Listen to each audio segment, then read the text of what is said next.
This podcast is all about you two and your journey in music and how you met and got the group together and how you got to where you are now. Awesome. Yes, I did read you're both from very different parts of the world growing up. So Natalia, why don't you tell me where you're from originally, born and raised? I was born in Nashville, and then I was raised in Manhattan Beach in California.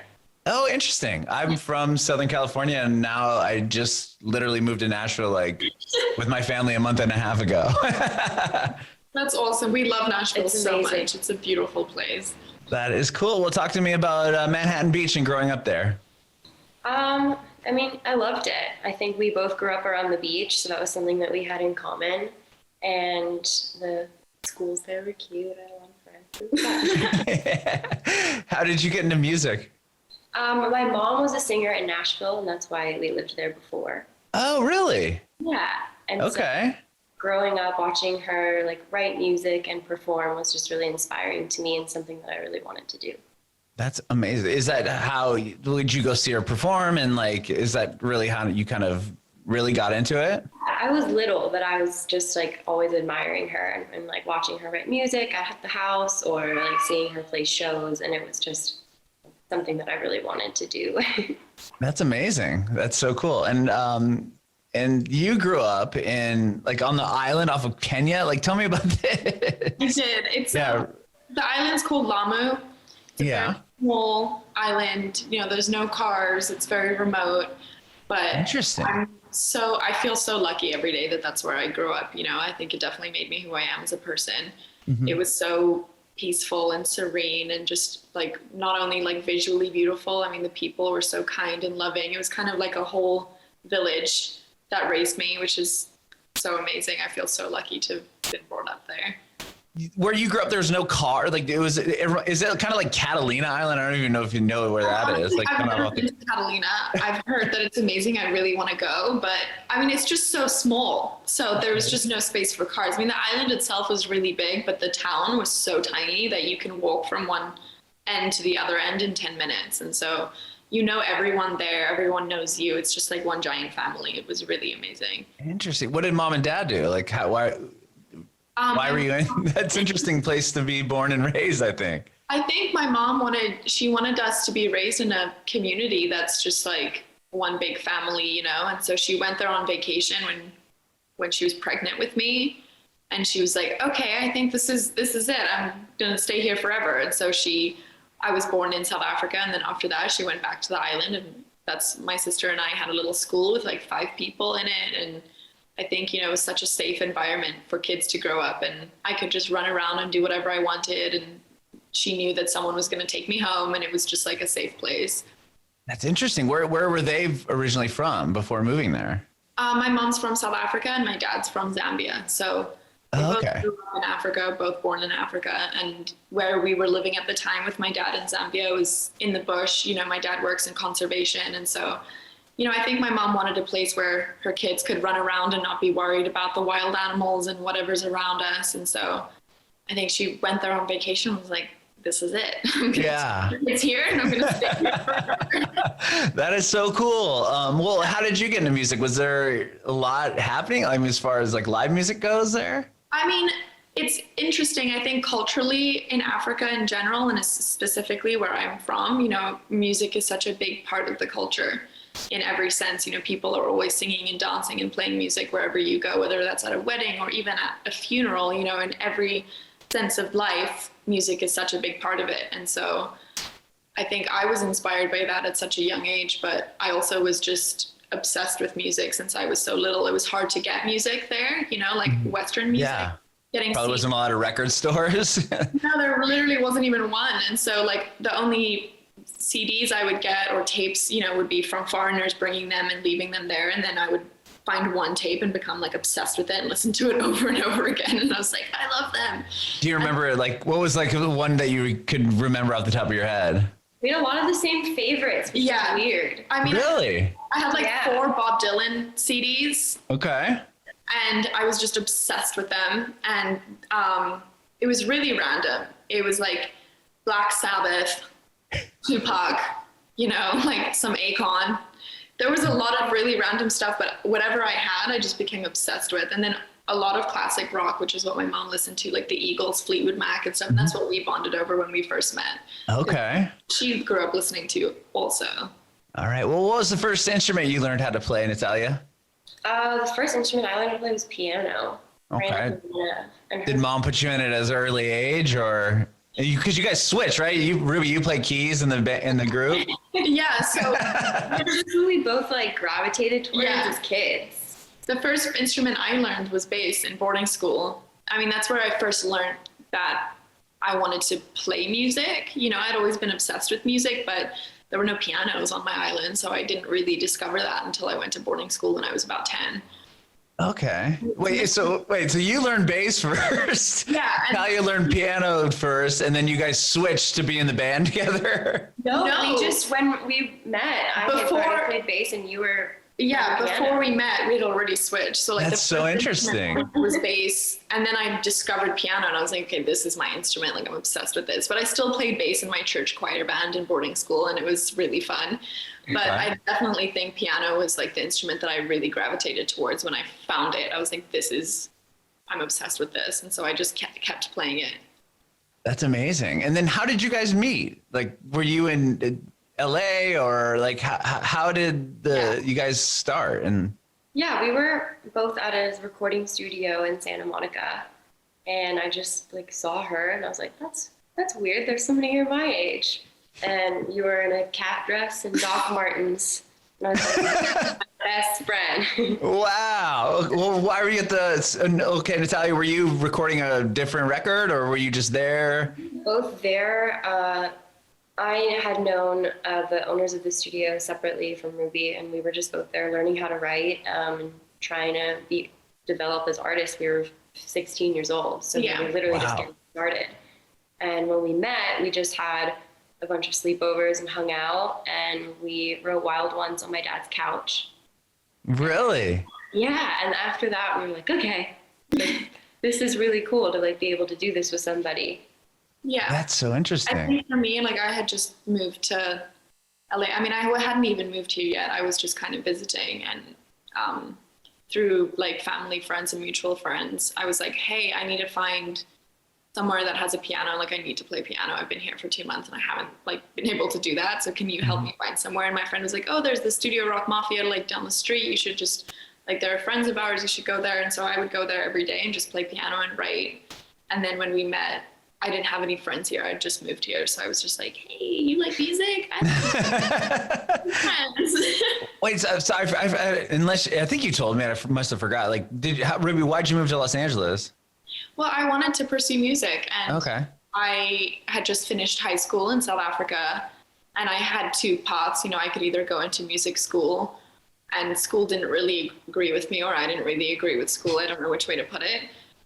So I was like, I don't want to go to music school. Like, what else can I do? And I knew family, friends that lived in LA. And I was like, you know what? I'm just going to go for it. I'm just going to fly there by myself and see what happens. And I got lucky. We met like recently after that. So amazing. And then you guys were having sleepovers, hanging out, and started writing music together. And you wrote Wild Ones, you said, on your dad's couch. Yeah.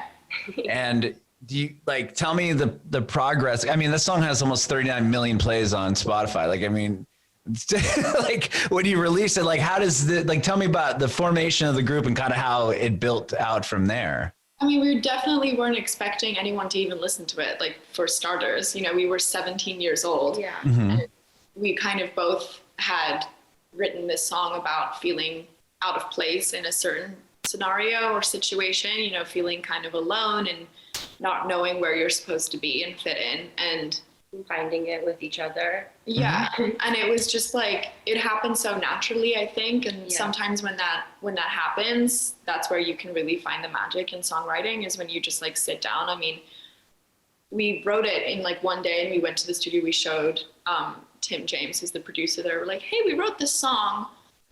And he was like, okay, let's not do anything else to it. Let's just record it and put it out. And we were like, okay. And so we put it out, and, you know, that got the attention of like some record labels and some management. And then the song just kind of went from there. And then as soon as we put that out and saw people's reactions to it, we kind of decided, we're like, okay, let's just do this together, like from now on. Sure. Yeah. This makes sense. Yeah. Well, where'd you put it? Was it up on Spotify first, or where did it really start catching fire? Yeah, I think it got a sync in Teen Wolf, and that's honestly that's where it started catching fire. Like, yeah, that was so cool. I think that because I think at the time when we put it out, we were already in talks with Interscope, which was our previous label, and I think like when you put out a song like that and you don't really expect things to happen from it, sometimes that's like where the magic is. That's like with our song Savage, we didn't even know we wanted to put that song out. And then we did. And it's always songs that like surprise you like that, which is always so exciting because sometimes you'll have all of that hype around one song and then nobody listens to it. Or you'll have like a song and you're like, oh, I don't know about this one. And then everyone loves it. So it's really just like a gamble. You never know what you're going to get. That's interesting. Why? Tell me the story with Savage. Why were you guys on the fence about it? We just had written that with Yoshi Flower and Corey Enemy, and we were really excited about the song, and we were thinking about doing like more to the track, and we decided to pull everything out and do like an anti-drop almost with the song. And so we were like nervous about that, and we were like, oh, I hope that this is like makes people feel like as cool or like badass as it makes us feel. Sure. And we were like, I hope it hits. And so I don't know, and we put it out and we got that reaction from people, and like videos of girls like posting it on TikTok, like feeling good about themselves. We're like, wow, that's really cool. Like, and I mean, keep doing that. That song is like so crazy to us because it's still, you know, that song came out almost 2 years ago.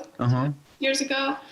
I mean, it's still going like all the time, you know, like we keep getting emails about like how it just people keep listening, it keeps getting streamed. And that's something that's so awesome. Like, you know, you put out a song and some people think that there's an expectation that like all of a sudden it's supposed to just go from there and become like this huge hit. Right. But, like sometimes, you know, it takes a couple years and then more people start sharing it with their friends. And like this song just keeps on, it's a gift that keeps on giving. That's what we always joke about.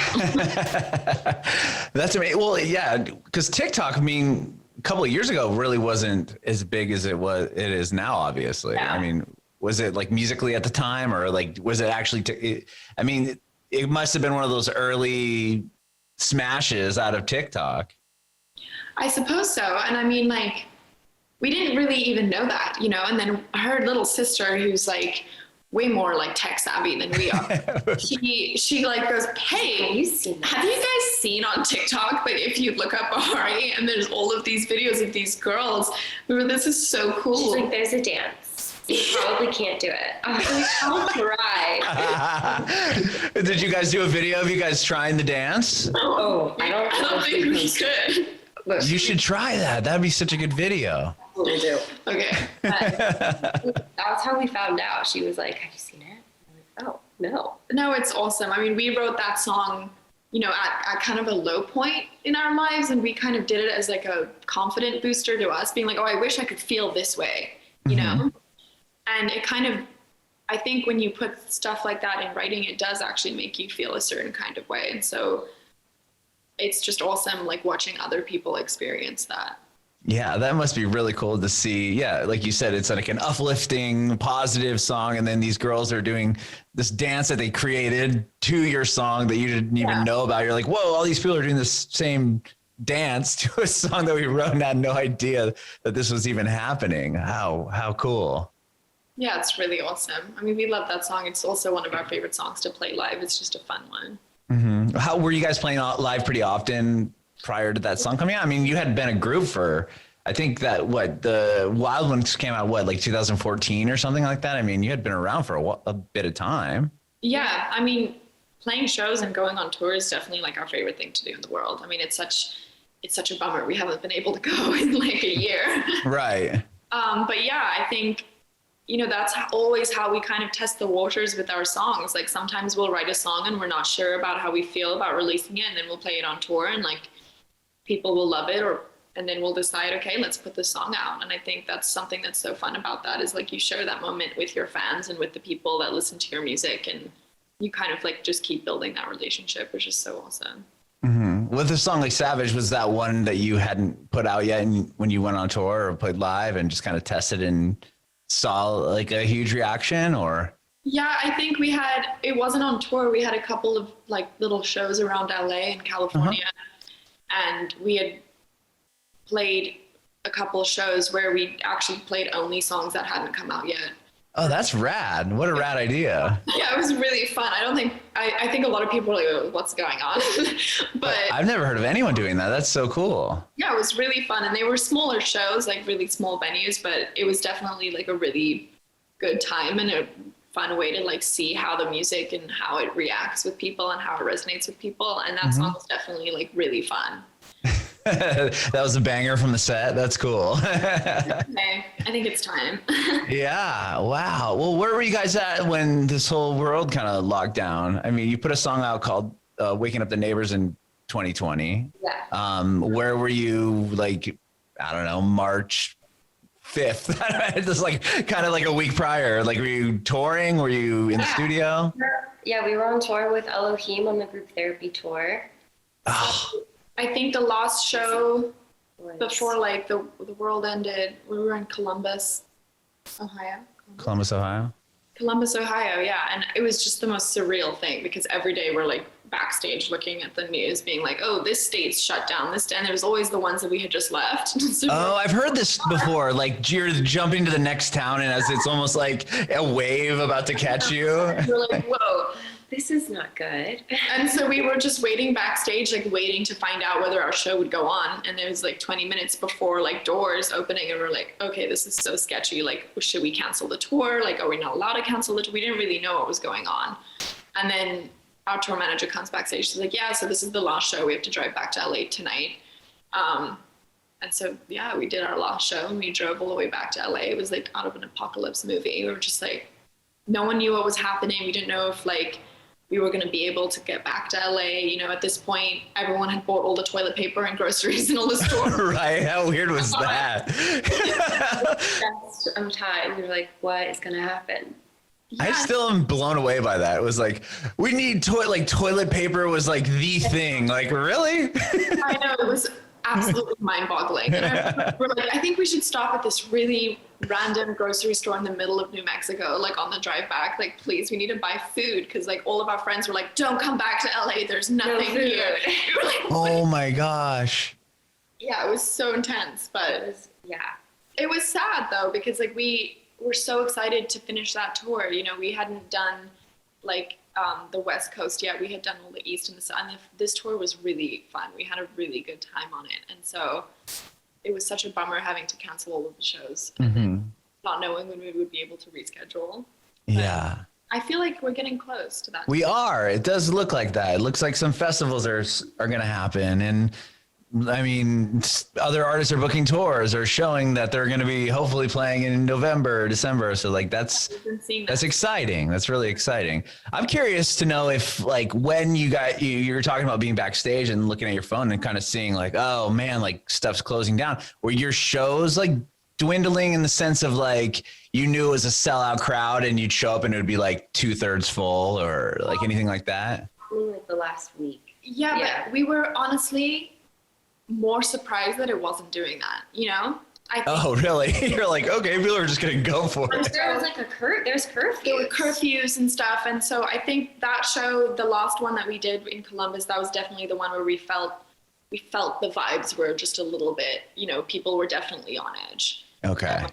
It started to get weird when, you know, we weren't sure if we should still do like our meet and greets anymore. And then the fans would be like, hey, like out of respect, like I'm not even going to come near you. I'm not going to touch you. And then that was just when it was like, oh, this is really real, you know? Right. But yeah, it was definitely, you know, our capacities were kind of like on the cusp being like, oh, if we sell like 8 more tickets, we won't be able to play the show because that's like the capacity, you know, like of the room or whatever. Yeah. Oh, because the venues were changing capacities due to the restrictions. Yeah. Oh, wow. The governors of the states were like, oh, no, like rooms with more than this amount of people. Right. So we were like, oh, like I hope it doesn't sell out. You're like, play the show. Just start tweeting like, nobody, tickets are gone, so you can play it. Wow, that's really. It was really Oh my weird. gosh. It was a really crazy experience because we would just literally be backstage, like reading Twitter and being like, oh no, like this is a disaster. Oh, wow. And then, so you obviously make it back to LA and safely, and Yeah, you're able and to find some food somewhere. worried and Yeah. concerned for our fans. You know, we wanted them to be safe and we wanted everyone to be safe. And so I think at a certain point, like even if we were allowed to keep going, we definitely would have canceled anyway and come home. Sure. Yeah. Yeah. Oh my. So when you get back to LA and you know, everything's kind of all right, we're okay. Do you like, when do you start writing songs? Did you have songs like Waking Up the Neighbors like ready to come out, or like what happened from there? Yeah, we had quite a few songs done that we were ready to release. And then I think because of the pandemic, we had so much more time to write music and build a studio at our house. Oh, amazing. Is that where you're at? Because I see a piano back there. A little bit. It's a little, yeah. Oh, how fun. Do you guys live together too? Yeah. Oh, that makes it easy to write songs. Yeah, we have like our office in our living room. So we'll just like wake up some days and be like, hey, you want to write a song? Getting a studio in the house was a big, like, something we wanted for years. So that was a big change Yeah, for because us. when we got back from tour, we, you know, it was so Everything go, shut down. and then we were like, what are we supposed to do now? Mhm. And couldn't go into the studio that we would always go into to write and all of that stuff. So we kind of were like, okay, we need to like make plans here. We need to do something because no one knew how long it was gonna last. And Well, we're still kind of in it. I mean, Yeah. what are we, like a year and a month plus later? after 2 months, we went a little bit stir crazy and we're like, okay, we're building a studio, and it was the best thing ever. And I don't know why we never even did it before that. You know, we can just like wake up in the middle of the night. You know, you have an idea. Sometimes you're in the shower, you have to like write it down, and then it's so nice to be able to just like walk outside and record it and like make music whenever we want. It's been really fun. That is so awesome. So tell me, okay, what songs was Jackie Kennedy or Bipolar, was that written and recorded in the room you're sitting in now? We just moved, but Jackie Kennedy Oh, was written on this That little piano. piano. on that piano back there. I love that. Okay, so you just moved and the studio's kind of, you wrote it on that studio setup, but not in that particular room. Exactly. We moved into this house like 2 weeks ago. I just moved into this place we just moved to Nashville, like we were saying, about a couple weeks ago, or a month and a half ago. We're just lazy. But yeah, that's why there's not a whole lot in this room. Yeah, we usually have like all of our stuff everywhere, but right now, full in boxes. So There you go. Yeah, minimalist. Yeah. Okay, well, tell me about Jackie Kennedy. I mean, and Bipolar you just released too. What, about a little month and a half ago? Yeah. Okay, so Jackie Kennedy, tell me about that song. That was a song that I wrote in 2019, actually, which is crazy. Really? I didn't realize that until I went back and looked at my voice memos. I was like, whoa. But it took me like a year to finish because every time I went back to it, I felt completely different about like Interesting. how I was feeling about the situation. I lost somebody that was really close to me really suddenly. And it was the first time at a young age where I had experienced that. And it's an insane feeling to not be able to like call somebody anymore or you know, go through that. And so I think every time I would come back to the song, I would just be at a different process of like part of where I was at in grieving. And so when I finally felt like it was in a good enough spot, I was really scared. And I was like, Ruby, I have a song. Like, I don't know if it's any good. She was like, let me hear it.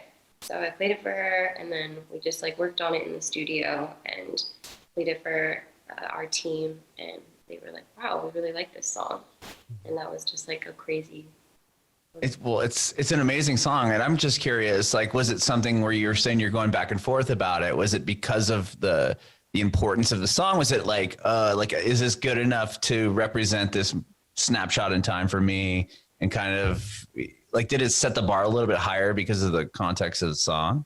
Yeah. And I think also it was just like me having different feelings about it. I would go through like the anger part or, you know, the sadness or the memories. And I wanted to make sure that all of that was in there. Mm-hmm. And yeah, the whole process. I think sometimes, like, especially in writing something that's so personal and vulnerable, like, it can be very difficult to feel like you fit in everything that you wanted to say into one piece of music, you know? Yeah, that makes a lot of sense. You can write a bunch of songs about it, but sometimes it's really healing and cathartic to like get all of your feelings out into just like one body of music. And so I think getting all of those feelings it can be really difficult, and it can be really scary to like share it with other people, especially if it's something that's so personal and vulnerable, because then, you know, you put it out and then you have to talk about it all the time, and then you have to do all of these things. And I think that this is a perfect example of a song that we played on tour, and then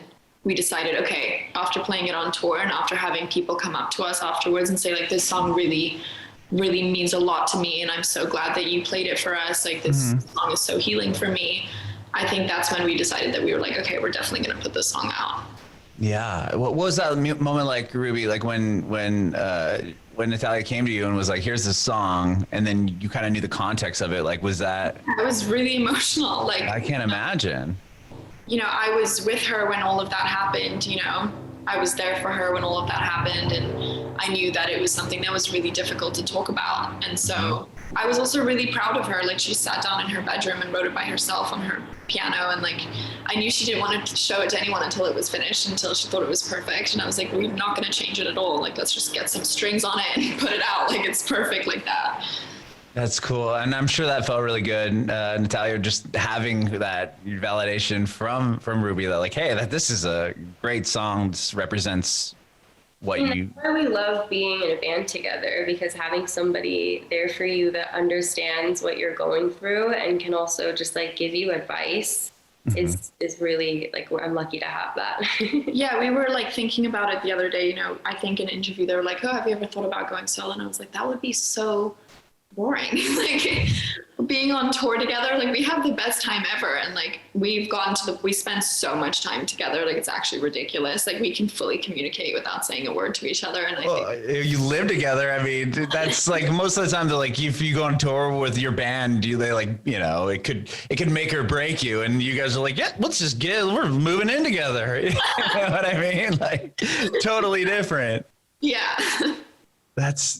That would be weird to go solo. That's an interesting question, if given the context. We're now his best friends, and this is just a journey in life that we've taken together, and I don't think we've ever really looked at it any differently. Yeah. Sure. Super weird. Okay, well, the most recent one is Bipolar. What tell me about that one a little bit. I think, you know, that song, we both went through like very oddly, like very similar relationships at the time. And, you know, we were so young and figuring it out, and figuring out how you're supposed to communicate with people, and figuring out how you're supposed to love someone. And, you know, I was in a really toxic relationship that was just really bad for me. And I could see the same thing with her. And we were both, you know, giving each other advice that we couldn't take our own, if that makes sense. No, totally. Because you're seeing it from another lens, but you're also kind of doing the exact same thing. Exactly. Yeah. So she would be like, you deserve better. I'm like, but so do you. Right. You know, and so I think we just kind of, it was really tearing at us the whole time. And you don't really realize how someone else's energy and someone else's like weight on you can really hold you back, I guess. And how difficult it can be, because you can really love someone like with all of you, but know that it's not good for you. And I think we like went into the studio and we were talking about it with Antonina, who we write with a lot. And we just kind of, it took us a while to write the song also. You know, we kept going back, and the arrangement, I think we changed it like 7 times. Yeah. Wow. Because we were like, no, that's just not right. That's not right. And then eventually we're like, okay, it's perfect how it is. And I think like there was so much healing in writing that song. I think it both made us realize, hey, we actually do deserve better. Like, let's leave this situation that we're in and like move forward with our lives.